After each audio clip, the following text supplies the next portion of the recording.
Coming up, the senior nights have concluded and the regular seasons are over, which means playoff season is upon us. Stay tuned for the latest scores and recaps from every Patriot team. Plus, this is the last broadcast of the sports show for the school year, but we are not going out quietly. We've got puns, punts, and a plethora of postseason productions on this edition of the Sports Desk. Coming up on this edition of the High School Experience Sports Desk, we've got scores, highlights, and breaking news from all of your Patriot athletics. Tune in for exclusive interviews and compelling stories right from the source, plus exciting footage that you won't see anywhere else. To open the show, here's your anchors. Greetings and salutations, amigos. I'm Matthew Pertz, joined by my Day One co-anchor and Bojangles enthusiast, Tyler Joyner. As tradition goes, we're going to kick things off with girls soccer.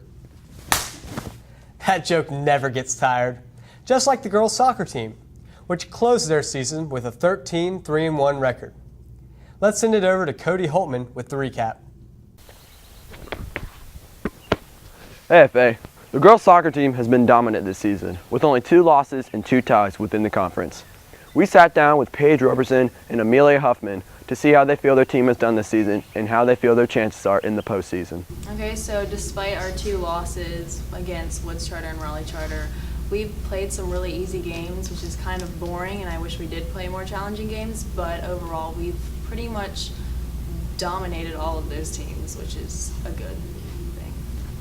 Well, usually our team steps up during the harder games, so hopefully within the next couple games we'll actually step up. We also sat down with Ms. Boris to see how she feels her team has done this season.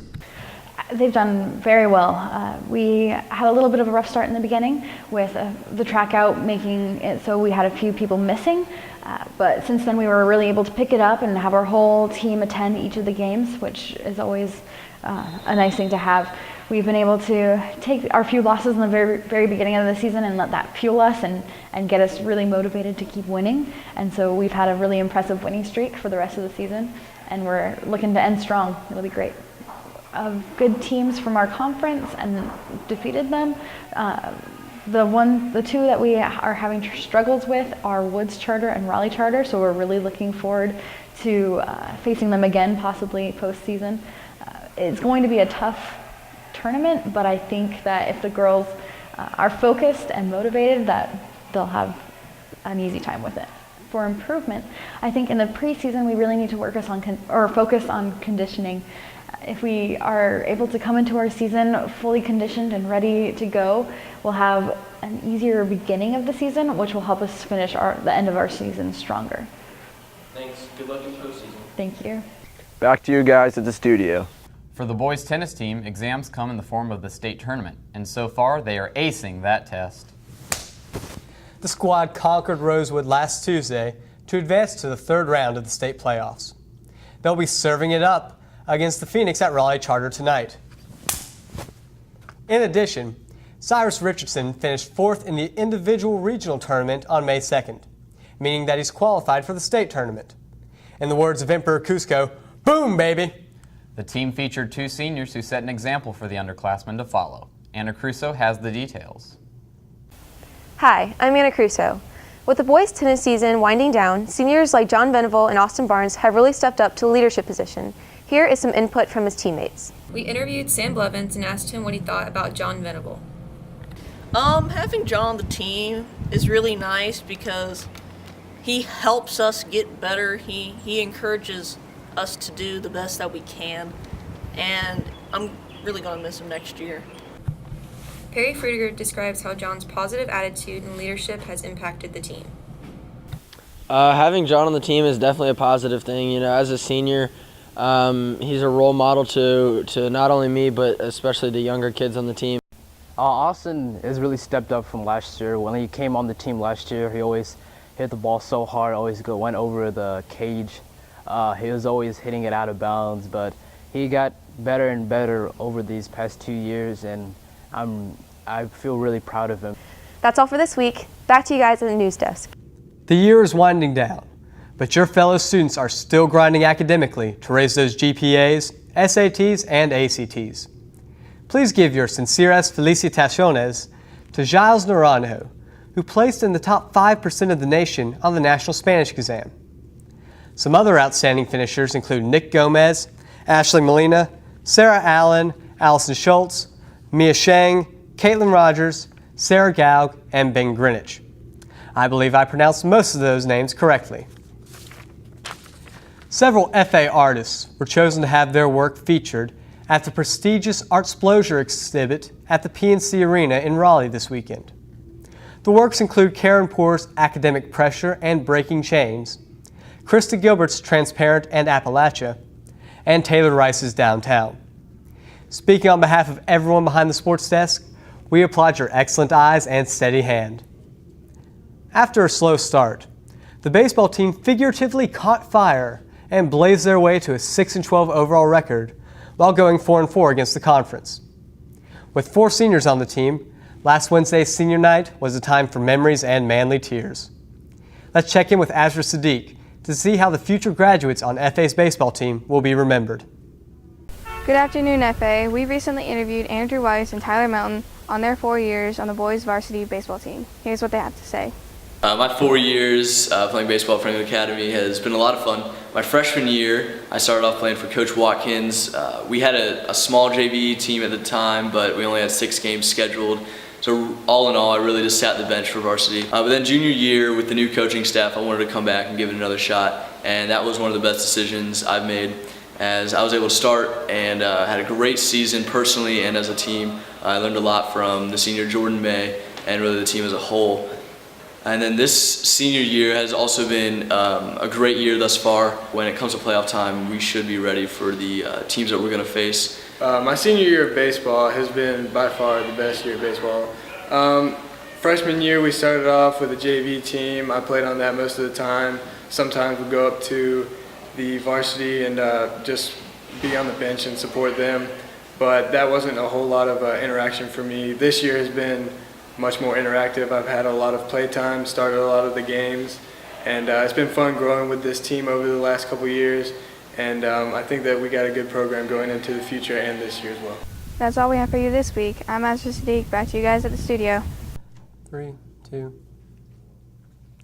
Franklin Academy's softball team has really knocked it out of the park, as they are advancing to the state playoffs with a 6-2 conference record. Let's go to Claire Batten with the inside scoop on the latest events at the Diamond. This season, the girls softball team has had their ups and downs, but continues to compete, finishing their season with a successful record. We spoke with a few of the softball players to see how they feel about the season. This year was a lot different than last year because it was a lot more competitive and you really had to play for your spot, and there was a lot of leadership shown through the captains.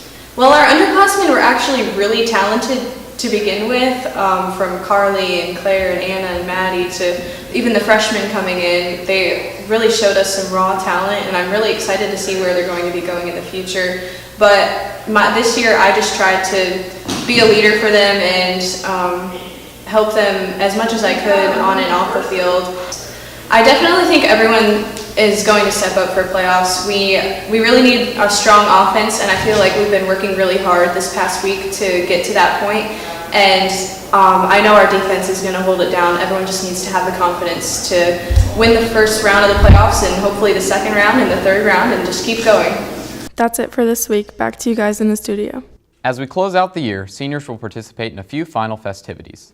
Those planning to attend the senior trip to Carowinds will be departing Friday, May 15th, and returning the following afternoon on the 16th. Cheney and friends will be collecting iPads from the seniors on the 21st, and later that day there will be a senior art show starting at 5 o'clock and a chorus concert at 6:30. Senior Celebration Day takes place on the 22nd, with activities beginning at 8:30 that morning and ending around 3:30 that afternoon. National Honor Society will meet during Flex A on Thursday, while National Art Honor Society will follow, meeting during Flex B. This year, the FA boys golf team has built upon last year's success. Here's Stephen Eady with more. Hey FA, today we sat down with the golf team and see how they've improved over the past year as a team and as individuals. Over the past year, my teammates and I have improved greatly, which resulted in our second straight conference championship. And I think the main reason for our great improvement has been the great coaching skills of Mr. Armstrong. At each practice, he takes each player aside and kind of individually sees what they need to work on.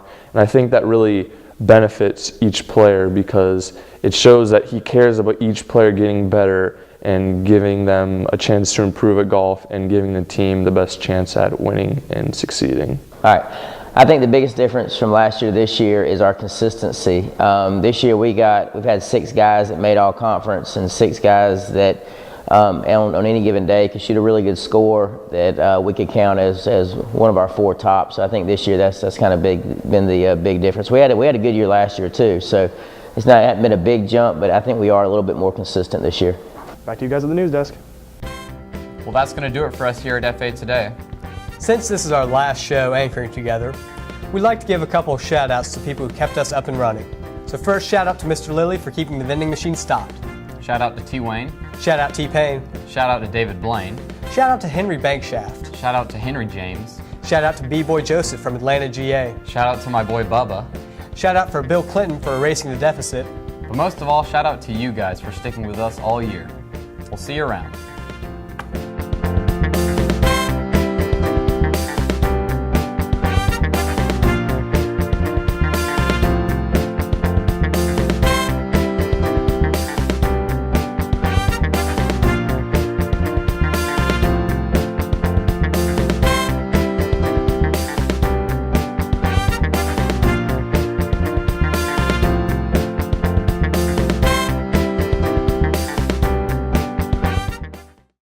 Alright class, thus ends the discussion on the history of chicken and cheese empanadas. Word on the street is there's a new honor society coming to Franklin Academy. Do you love technology? Do you like writing HTML, CSS, and JavaScript in your free time? Is graphic design your forte? Or do you know your personal computer from the inside out? If you answered yes to any of these questions, you should apply for the National Technical Honor Society. So when I heard there'd be a National Technical Honor Society, I was like, that'll be alright. It'll be cool. It's good. It's a good idea. We asked students and teachers what they thought about bringing NTHS to FA. Yeah. I mean, that's what I said, but he didn't think that was a good idea. So I heard there's going to be a National Technical Honor Society, and can I just say, I'm kind of psyched. It's going to be awesome. I feel like that'll be really good and cool and yay technology. Hashtag best idea ever. Yes, I know the board was so hard. I think that'd be a fantastic idea. It'd be a great experience for all the students here at Franklin Academy. We will be having an interest meeting on Thursday, May 14th, Flex A in the auditorium, so feel free to come and check it out. NTHS, coming soon to Franklin Academy.